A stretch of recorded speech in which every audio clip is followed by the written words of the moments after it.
Pasó toda su vida sin tener éxito en sus composiciones y el 3 de marzo de 1875 estrena una ópera basada en una historia truculenta, protagonizada por una gitana llamada Carmen. Y él mismo no estaba muy seguro del estreno, llega a convencerse poco antes de que la temática de traición y asesinato no iba a ser del gusto del público. Teniendo en cuenta que sus óperas anteriores tampoco habían tenido mucho éxito, este compositor ya estaba acostumbrado al fracaso. Y por supuesto, esta ópera no iba a ser menos. También obtuvo un estrepitoso fracaso. Para más Inri, Georges Bizet, 3 meses más tarde, el 3 de junio de ese mismo año, fallece de un ataque al corazón.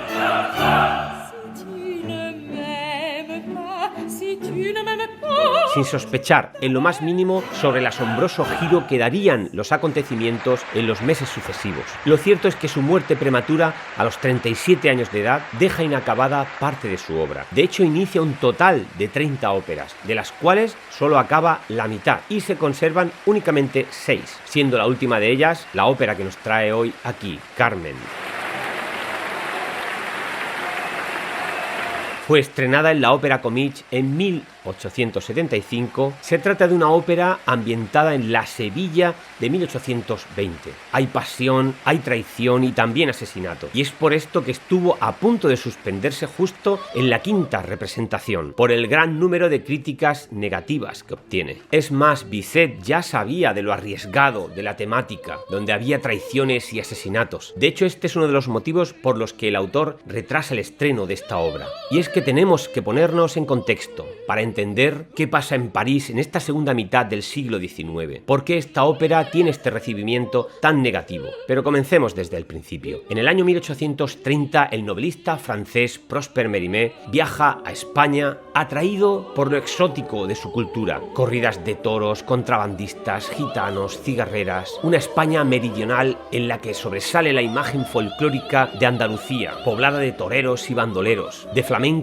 e historias de truculenta leyenda negra. Se trata de un escenario perfecto que inspira y apasiona a los novelistas europeos, hambrientos de una modernidad en el arte. Prosper Mérimée, en su viaje, conoce a la condesa María Manuela de Montijo, quien le cuenta la trágica historia de un bandido perdidamente enamorado de una mujer. Pero a su regreso a Francia no sería hasta 15 años más tarde, en 1945, cuando este novelista se decide a escribir una obra basada en esta historia, que lleva por título un nombre de mujer muy andaluz, Carmen, y este sería el germen. Más tarde, en el año 1872, Bizet recibe el encargo por parte de la Ópera Comique de París de realizar una ópera. Se le entrega el libreto y se pone manos a la obra. No se puede decir que fuera un trabajo fácil para Bizet. Sufre bastantes contratiempos, pero sin duda el más llamativo de todos es que ninguna mezzosoprano quería interpretar el papel de Carmen, por lo provocativo y amoral que se presenta el personaje de cara a una audiencia parisina que sin duda se escandalizaría con ella. Por supuesto, tenemos que situarnos en la segunda mitad del siglo XIX, donde la moralidad y los valores en torno a lo afectivo distan mucho del momento presente. Además de que se acostumbraba a la ópera seria, que trataba temas mitológicos, de dioses griegos. Y la trama de esta ópera podría percibirse como algo vulgar, mundano, no apropiado para una ópera. Aunque hay que decir que todo estaba justo a punto de cambiar. Pareciera como si Bizet tuviera ese presentimiento y se adelantó al futuro. Un pensamiento nuevo de modernidad está a punto de inundarlo todo en Europa, justo en el último cuarto del siglo XIX. Además, el papel de Carmen lo interpreta una mezzosoprano, algo muy alejado de las virginales sopranos que se mostraban dulces y amorosas. Bizet consigue que una mezzosoprano se interese por el papel, Célestine Marie, pero le exige a Bizet que haga algunas modificaciones en el personaje, en su entrada a escena. Y después de distintos intentos fallidos por parte del autor, que no acaban de complacer a la cantante, tuvo que sudar tinta el compositor para complacerla, a la única que quería interpretar el papel. Y se trataba nada menos que de la protagonista. Finalmente Bizet adapta una habanera del compositor vasco Sebastián Iradier, llamada El Arreglito. Utiliza la melodía y coloca su propia letra.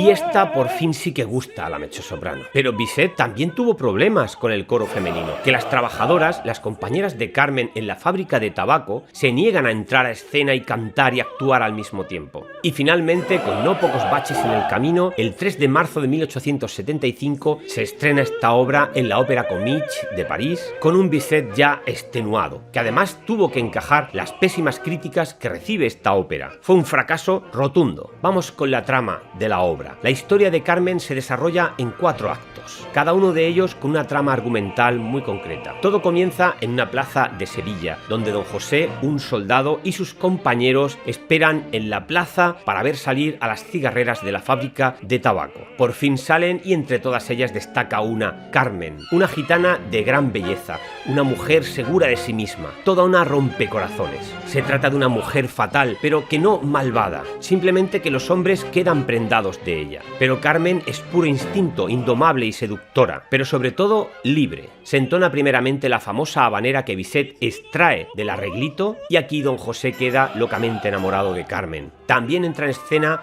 Micaela, que había estado enamorada de don José desde la juventud. Ella es la antítesis de Carmen, encarna la inocencia y la bondad, pero esto a don José ya no le seduce. Y así llega el dúo de don José y Micaela, que suena a canto de despedida.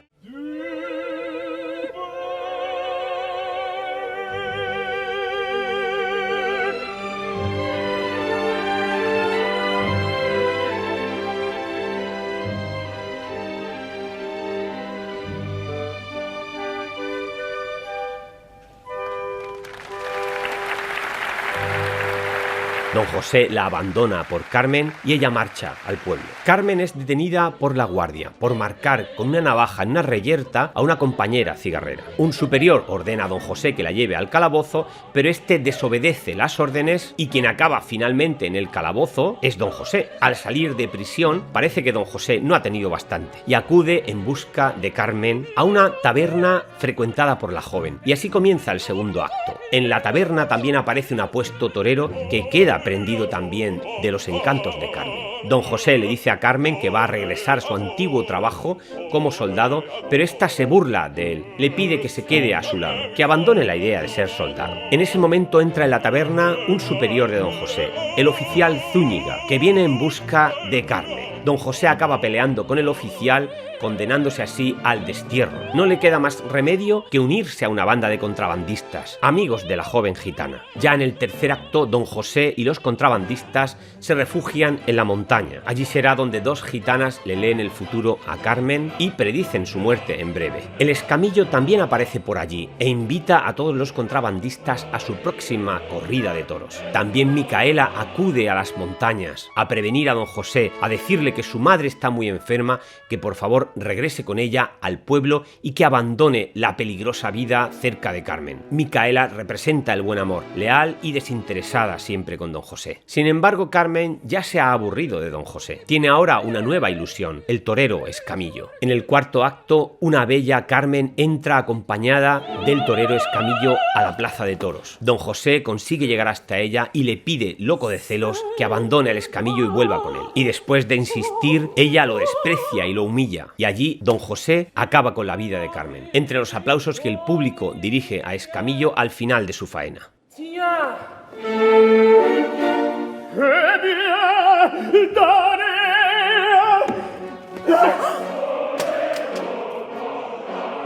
Y así concluye esta ópera que representa una realidad sórdida en una España meridional del siglo XIX. La idea central de la ópera gira en torno a una Carmen que se muestra como una mujer libre que se entrega a sus pasiones y que por encima de su propia vida, su libertad.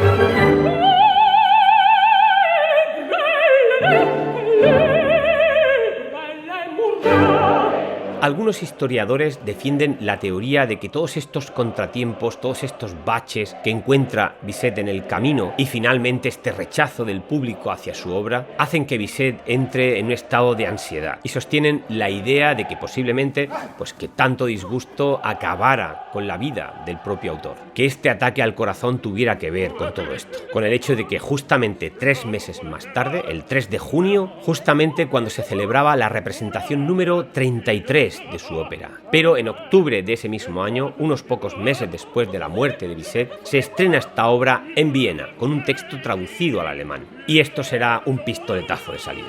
Músicos y pensadores de la época se deshacen en halagos ante esta nueva forma de hacer ópera, que trasciende más allá de la música hacia una nueva corriente de pensamiento. El modernismo que cuestiona los dogmas de moralidad establecidos. Serían Richard Wagner, Nietzsche, Tchaikovsky, Giacomo Puccini, Brahms y también Sigmund Freud, los que harían una muy buena crítica sobre esta ópera. Y es que se trata de una ópera que logra algo novedoso, juntar la temática de ópera seria con la ópera cómica dentro de un mismo espacio, con temáticas más mundanas del folclore, de la vida popular de las gentes. Y fue esto lo que escandaliza en primera instancia al público parisino en su estreno. Pero ya en Viena, esta osadía del compositor francés sí que es muy bien recibida. Europa está a punto de convulsionar nuevamente. Hay hambre de modernidad, de cambio. Sin duda alguna sería el filósofo Nietzsche quien bien sitúa a esta ópera como un ejemplo de modernidad, que viene del sur de Europa, que recuerda al Mediterráneo con sus melodías del folclore español, con escalas del flamenco. El filósofo habla de esta ópera, la define como un día azul luminoso que se presenta en contraposición a lo oscuro y funesto del norte, concretamente de la ópera de Wagner, por quien profesaba el filósofo una especie de amor-odio. Curiosamente, Wagner también aplaudía esta nueva forma de hacer ópera, menos solemne, más cercana, con melodías folclóricas del pueblo, con escenas alejadas de la mitología griega, con temáticas más mundanas. Pero Nietzsche se vale de esta ópera para enfrentarla con la ópera de Wagner, para ejemplificar esa modernidad, esos cambios de pensamiento en lo moral, en los valores sociales establecidos. Sin duda esto es decisivo para que la ópera de Carmen se sitúe en lo más alto, como una de las obras preferidas de la burguesía europea, algo que no ha cambiado hasta el día de hoy. Se trata de una de las óperas más representadas de todo el planeta. Es cierto que el autor murió justamente cuando se encontraba revisando y suavizando un poco las partes más sangrientas o que moralmente podrían ser muy ofensivas para el público parisino. Deseaba que finalmente llegara al público su ópera y estaba dispuesto a ceder y a hacer algunos cambios. Quería establecer un punto medio de encuentro entre el público y su ópera. De hecho, te diré que en el momento presente también se trata de llamar la atención al público haciéndole cambios a esta ópera. Uno muy importante, muy decisivo, que por supuesto no está exento de polémica. Y es que el director italiano Leo Muscato ha optado por cambiar el final de la ópera. Ahora no es Don José quien mata a Carmen, sino que Carmen, en legítima defensa, mata a Don José. La suerte está echada. Habrá quien considere que Muscato ha perpetrado un crimen contra la obra más famosa de Bizet. Tampoco faltarán quienes aplaudan su osadía. Esta nueva versión de Carmen se estrena en Florencia en el año 2018. Y ahora Carmen ya no es víctima de la violencia de Don José, sino que Carmen acaba con la vida de Don José de un certero disparo. Leo Muscato sabe perfectamente lo que hace. De hecho, estoy aquí hablando ahora mismo de él, porque ha generado polémica con este último cambio, donde es la mujer maltratada quien, en legítima defensa, acaba con la vida de su agresor. Aunque también hay que entender que se trata de una obra ambientada en el siglo XIX. Se trata de una realidad sórdida de la España de ese siglo y es por tanto historia, una realidad. Pero no voy a ser yo quien opine de este tema, no voy a entrar en el barro, lo dejo para que vosotros opinéis, para que dejéis en los comentarios qué os parece este giro que realiza Leo Muscato. Como anécdota os puedo contar que yo he participado en la ópera de Carmen un par de veces en el coro, como barítono, como bajo. Es una ópera a la que yo también le tengo cariño porque mi hijo, a la edad de 8 años, participa conmigo en esta ópera. Hay un fragmento en que salen niños marchando y tengo un bonito recuerdo de esto. De hecho, aquí tengo el mamotreto. Detrás de bambalinas tienes que ir cambiándote de ropa muy rápidamente a la vez que estás atento al momento en que te toca entrar. Vivir la ópera desde dentro, detrás de bambalinas, es algo totalmente distinto. Se huele la ópera, se percibe. Y por supuesto te recomiendo que si nunca has ido a una ópera, tienes la inquietud de acercarte a la ópera, pues te recomiendo Carmen para empezar, porque tiene unas melodías muy pegadizas y la trama, el argumento es perfecto. Y desde aquí también lo que yo quería es darte un acercamiento a la ópera, porque es importante conocer la historia. Si se canta en francés y no tienes mucha idea de qué va, es posible que te pierdas y acabes aburriéndote. Pero si conoces la trama, toda la historia, es algo que es muy presente, no ha pasado de moda, habla de sentimientos, de traición, de amor, de celos, algo que siempre será actual. Y nada más. Muchas gracias por quedarte hasta el final del vídeo. Recuerda suscribirte y, muy importante, darle a la campanita para que YouTube te notifique los nuevos vídeos. Muchas gracias de verdad y hasta la próxima.